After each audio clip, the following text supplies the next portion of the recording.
नमस्कार, the Ajit Tiwari show और अजीत तिवारी के फेसबुक पेज पे आप सभी लोगों का स्वागत है। कल के दिन जो दिल्ली में हुआ वो एक तरह से ऐतिहासिक था और जो मार्च निकाला राहुल गांधी ने वो मार्च देखने लायक था। उस मार्च में कौन नहीं था? जो 14 साल से इंडिया गठबंधन, एक तरह से डेड गठबंधन अब धीरे धीरे घोषित होती जा रही थी, वो अचानक से अब सक्रिय हो गई है और राहुल गांधी के 6 महीने की मेहनत जो है वो रंग लाई है। लेकिन मार्च था क्यों और आखिरकार इस मार्च के वजह से बीजेपी धीरे धीरे क्यों फंसती जा रही है और बीजेपी की इस बयानबाजी के वजह से बीजेपी को कितना ज्यादा नुकसान हो सकता है और इस मार्च को बीच में ही रोक करके चुनाव आयोग आखिरकार और अपना गलत होने का प्रूफ कैसे दे सकता है, इन सारे ही मुद्दों पे बात करेंगे। तो आपको कहीं भी छोड़ के जाने की जरूरत नहीं है इस वीडियो को, और पसंद आए तो लाइक और चैनल को सब्सक्राइब जरूर करने की जरूरत है क्योंकि ऐसी ही वीडियो आपको चैनल पे मिलती रहेगी। तो चलिए सबसे पहले हम बात करते हैं कि आखिरकार ये मार्च था तो किस चीज का था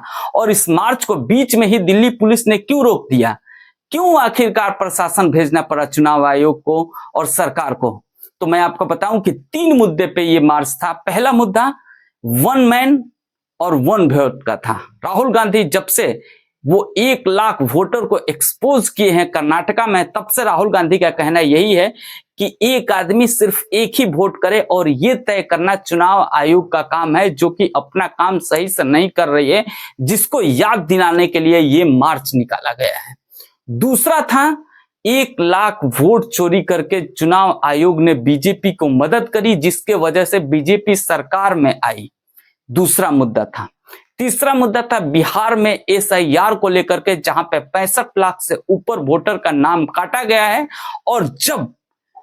राहुल गांधी और लेफ्ट की पार्टी चुनाव आयोग से मांग रही है इसका डेटाबेस, तो देने से इनकार कर रही है यहां पे चुनाव आयोग, जिसके वजह से ये मार्च संसद भवन से लेकर के चुनाव आयोग ऑफिस तक निकाला गया था, लेकिन इसको बीच में ही रोक दिया गया और गिरफ्तारी तक हो गई एमपी एमएलए की। यहां तक कि राहुल गांधी और प्रियंका गांधी और साथ ही साथ यहाँ पे सपा के नेता, यहाँ पे सारे के सारे लोग गिरफ्तार हो गए और बस में भर करके इनको पुलिस स्टेशन लेके गया गया, जहां पे 2 बजे के बाद इनको छोड़ा गया कि इसके बाद किसी भी तरह का हंगामा ना हो। मैं आपको बता दूं कि 14 साल से इंडिया गठबंधन की जितनी भी पार्टियां हैं वो सारी की सारी मर सी गई थी, लेकिन राहुल गांधी के 6 महीने की मेहनत ने रंग लेके आई और फिर से इंडिया गठबंधन को एक करने का यहाँ पे फैसला लेना ही पड़ा। जहां पे आम आदमी पार्टी इंडिया गठबंधन से दूरी बना लिया था, तो वहीं पे ममता बनर्जी तो इंडिया गठबंधन से इतनी ज्यादा दूरी बना ली थी कि वो राहुल गांधी की कई पक्ष पर बात भी काटना चालू कर दिया था। लेकिन जब इस 6 महीने के मेहनत में कर्नाटका का यहाँ पे पर्दाफाश किया चुनाव का, तो वहां पे अब पूरा ही इंडिया गठबंधन एक साथ दिखा, जहां पे आम आदमी पार्टी की तरफ से भी उनके संजय सिंह नेता आगे आगे करके नेतृत्व करना चालू किए इस मार्च को। तो वहीं पे यहाँ पे अखिलेश यादव भी समाजवादी पार्टी से देखे तो ममता बनर्जी के पार्टी से भी उनकी एमपी और एमएलए दिखी, जिसके बाद अब ये कहा न जाने लगा है कि आखिरकार अब बीजेपी बच के और चुनाव आयोग बच के जाएगा कहां। वहीं पे मैं आपको बता दूं कि यहाँ पे सबसे बड़ी बात है कि नायडू साहब कहां हैं। मैं आपको बताऊं कि एसआईआर के मुद्दे पे नायडू साहब ने ही सबसे पहले चुनाव आयोग को पत्र लिख करके ये बताया था कि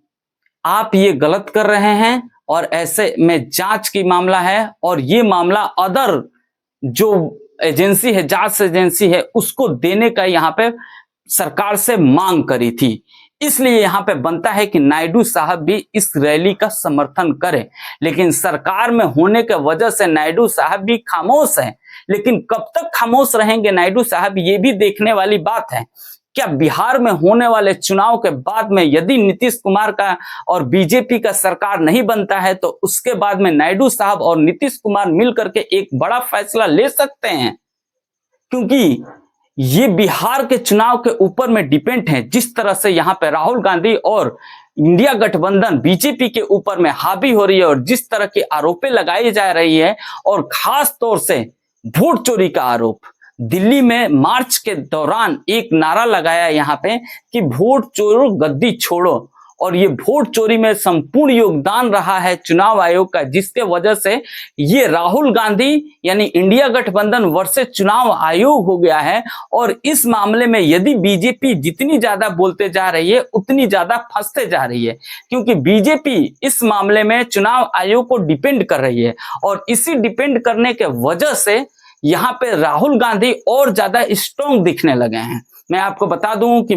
यहाँ पे चुनाव आयोग को डिपेंड करते हुए बीजेपी की तरफ से राजनाथ सिंह जैसे नेता,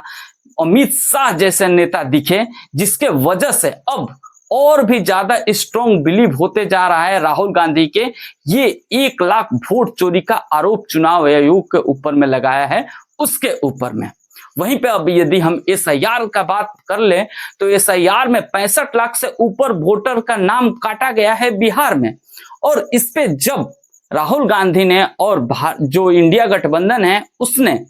चुनाव आयोग से इसकी लिस्ट मांगी तो चुनाव आयोग ने साफ साफ तौर से इस लिस्ट को देने से इनकार कर दिया, जिसके वजह से चुनाव आयोग के ऊपर में अब और भी ज्यादा शक गहरा हो गया है। और इस गहरा शक के वजह से चुनाव आयोग और भी ज्यादा फंसता जा रहा है। वहीं पे यदि हम बात कर ले कि 1 लाख वोट चोरी को लेकर के, तो चुनाव आयोग ने सिर्फ 1 वोट की जांच कराई है। राहुल गांधी का साफ तौर से कहना है कि यदि चुनाव आयोग हमें डिजिटल डाटा दे दे तो पूरी तरह से हम खोल कर रख देंगे, और इसमें कौन कौन शामिल है और किस तरह से वो संविधान के नाश कर रहा है उसका फैसला उसके बाद में लेना काफी ज्यादा आसान हो जाएगा। ये मामला धीरे धीरे अब तुल पकड़ता हुआ जा रहा है और एक तरह से ये मामला अब आने वाले दिनों में बिहार चुनाव में भी देखने वाला है। मैं आपको बता दूं कि दैनिक जागरण के एक